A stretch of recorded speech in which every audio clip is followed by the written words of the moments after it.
Hello，大家好，歡迎收睇控糖在線。嗱，今集嘅控糖在線咧就冇嘉賓嘅，因為我預備咗一條短片咧去俾大家睇嘅噃。嗱，成日都講糖尿病黃斑水腫咧係糖尿上眼嘅其中一個併發症啊。咁但係究竟佢應該點樣治療呢？眼內注射藥物就係目前嘅一線治療。咁究竟係點樣注射呢？今集呢條片咧就會清楚俾大家睇到佢嘅注射流程究竟係點樣啦。大家一齊睇下。當你確診濕性老年黃斑病變或者糖尿黃斑水腫後，你應及早接受合適嘅治療。由於每個人病變情況各有不同，治療方法亦都會唔一樣。而家眼內注射係主要嘅治療方案，透過抑制發炎因子，防止以及減少壞血管繼續增生同滲漏，避免血液持續積喺黃斑點，破壞感光細胞，停止病情惡化。注射前記得預先安排家人陪同，以防注射後唔舒服，或者揾多個人幫你記低醫生講嘅注意事項。另外，注射嗰日唔好化妝，建議戴太陽眼鏡，以防注射後可能會對光線敏感。如果注射前眼入面或者周圍有感染，覺得痛、發炎，又或者你知道自己對藥物嘅成分有敏感，一定要即刻同醫生講。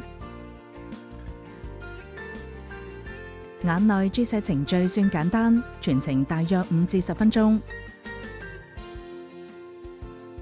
開始前，醫生會喺你嘅眼睛滴入放大瞳孔加麻醉嘅眼藥水，做局部麻醉。之後，佢會喺眼周圍嘅皮膚、眼皮、睫毛搽最為酮碘溶液，再冚埋無菌布做消毒。消完毒，醫生會用無菌眼簾擴張器撐住你嘅眼睛，防止眨眼。跟住滴入最為酮碘眼用溶液，再等90秒。然後用眼用生理鹽水沖洗眼睛。呢個時候，醫生會開始注射少量藥物入眼球入面。佢會先叫你望向指定方向，並喺距離角膜邊3.5至4毫米標記注射點，再慢慢插入眼球中心注藥。完成後，慢慢掹出針。病人需要轉下眼白。每次注射只需幾分鐘，但可以有效穩定病情。醫生會喺注射前做足消毒同麻醉，以減低病人嘅不適，所以唔使太擔心。有啲病人打完針可能會有啲唔舒服，例如望嘢會有氣泡、浮油物、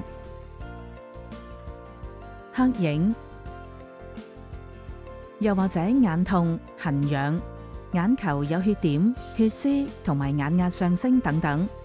呢啲情況通常會持續幾日到1個星期，之後會慢慢減退。如果情況持續或者惡化，就要即刻聯絡你嘅眼科醫生。建議喺治療之後盡量俾眼睛休息，記得照醫生指示準時覆診，守護你嘅視力健康。